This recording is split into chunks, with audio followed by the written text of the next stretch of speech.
Hey everyone, welcome to a new video. Actually, welcome to a new devlog. We haven't done these in a while. So, for quite some time, I have been wanting to create a multiplayer game. If you have followed my previous games and devlogs, you might have seen that all my games up until now were local clan games with no multiplayer option to them. And if you have seen my previous video, I will link it up here where I talk about my top 5 tips to become a game developer. I say that whenever you start something new, make sure you start small. So I thought it would be really easy and best to create a card based game. And the game that we will be developing is called Judgment. It is an Indian trick taking card game. And before we jump into the devlog, let me just walk you through what Judgment is, what are the rules of the game, and how is it played. So let's dive into that. Let's take a look at few rules of Judgment. So each game consists of 10 rounds. In round 1, we deal 10 cards to each player. With each round, the number of cards dealt keep decreasing by 1 and the last round is played with a single card. Round 1 has spades as the trump suit, followed by hearts for second round, diamonds for third, clubs for the fourth round and no trump for the fifth, and then it circles back to spades and so on. Before a round begins, each player predicts the number of tricks they think they can win. The dealer is the last one to predict and cannot predict a number that would make the total predictions by all players equal to the number of cards dealt to each. This restriction guarantees that at least one player loses in the round. Once all the predictions are in, the player to the left of the dealer starts the round. The usual rules apply. Card 2 has the lowest priority and ace the highest. A trump card has higher priority over any non-trump card. Each player has to win exactly the same amount of tricks as predicted, no more, no less. After a round is complete, players whose prediction was correct get 10 times the points. So for example, if a player predicted that they will win 2 tricks and they were able to successfully win only 2 tricks, they get 20 points.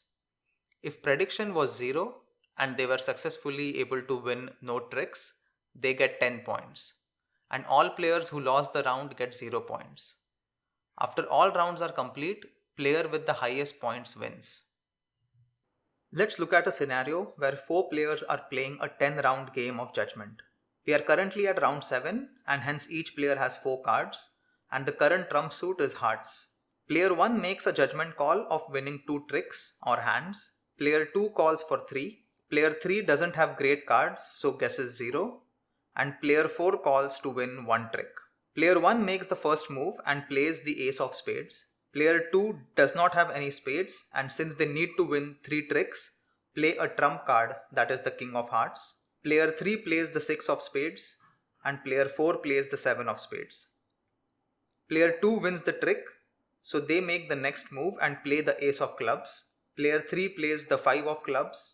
Player 4 plays the 4 of clubs and player 1 plays the 3 of clubs. Player 2 wins the second trick and play the king of clubs. Player 3 plays the 7 of clubs. Player 4 doesn't have any clubs, so play a trump card that is the 6 of hearts. And player 1 plays the 10 of hearts and wins the trick.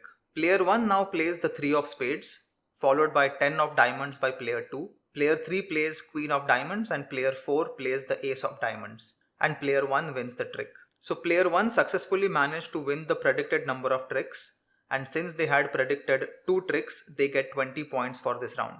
Player 2 predicted 3 but only won 2 tricks, so they get 0 points. Player 3 predicted 0 and won no tricks, so get 10 points. Player 4 failed to win 1 trick and so gets 0 points. After all rounds are completed, the player with the most points wins the game. So after some quick breakfast and coffee, I started scanning a card deck so that I will have some images to work with while in Unity and not just boring white rectangles with a card name on it. And after editing and cleaning up the images, I jumped into Unity and imported them. After that, I spent some time researching on how to implement the server side for my multiplayer game. And since I have no prior experience, I thought it would be best to use some service that provided basic multiplayer functionalities that I needed. And I'd heard about Photon networking being popular among Unity devs. So I started reading up on it and found that it did exactly what I wanted. So I downloaded Photon and integrated it into my Unity project. and spend some time reading about its APIs and capabilities. Alright, so it's Monday morning and I started my day by creating a few tasks on my Trello. And my main aim today is to create two functionalities. One is to create a room and the other is to join a room. So the concept here is if you want to play this game with your friends, one of you will be the host of the game and you will create a room where a code is generated which you can share with your friends, and they can use that code to join the same room so that you all can play together. So since I've not used Photon before, I'll have to go through a lot of documentation and online tutorials. So let's jump into that and get these two functionalities working by end of day. I started my second day by searching tutorials online for Photon and found this really great article by Gur Ronak Singh on Ray Vanderlik. I will leave a link to this article in the description down below. Do check it out. It goes through the basics of setting up Photon and how to use fun callbacks, and will get you started as a beginner to Photon programming. I then started implementing functionality to join and create rooms. The client who creates the room becomes the master client and a random code is generated on their app. They need to share this code with other people they want to play with, and other clients need to input this code in order to join the room. Here is a demo of this functionality working. On my phone, I create a room and it generates a code that my wife can input on her phone and join the room. Once all the players join, I need to give the master client ability to start the game that takes all the players to the game board.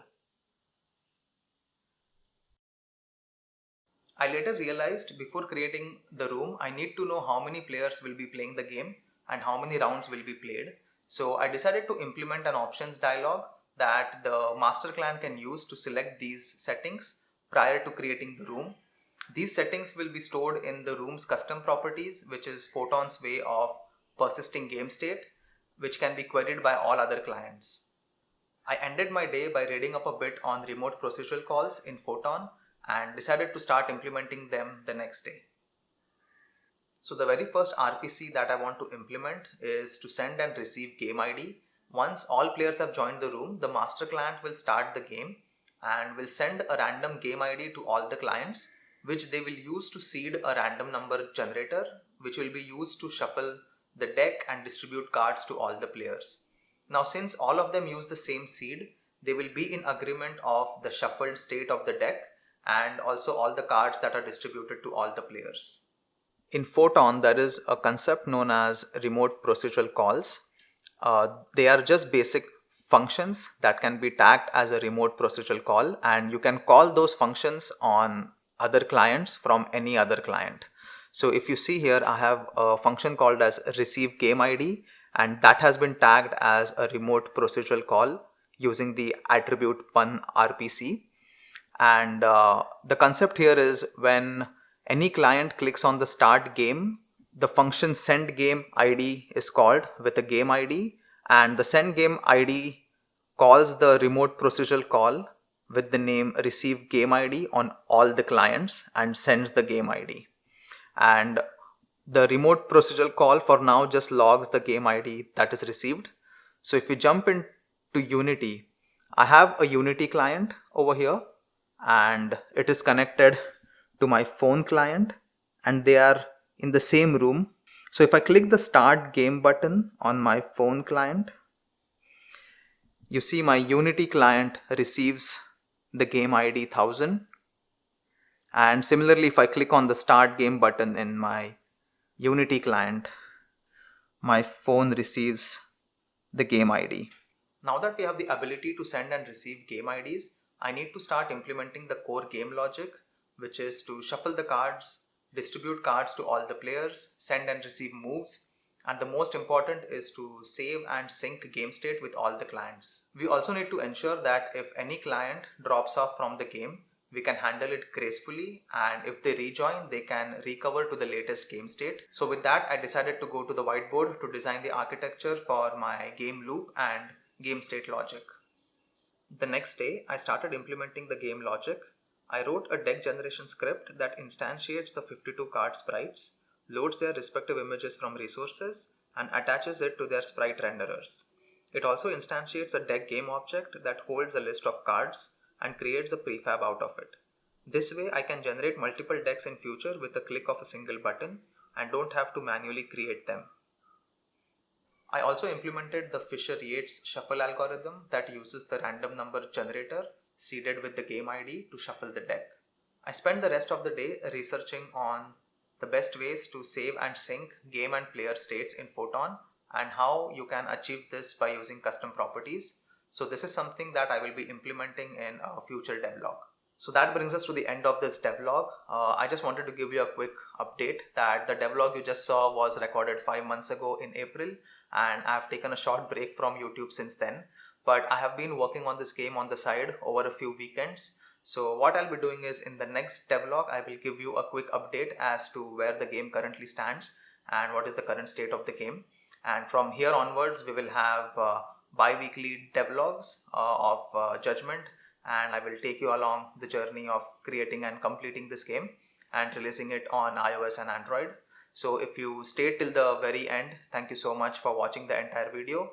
Please leave a like if you like the video, and make sure you comment if you have any feedback. Also, if you're not subscribed to my channel, please subscribe. That will help me a lot. And I'll see you in the next one. Bye.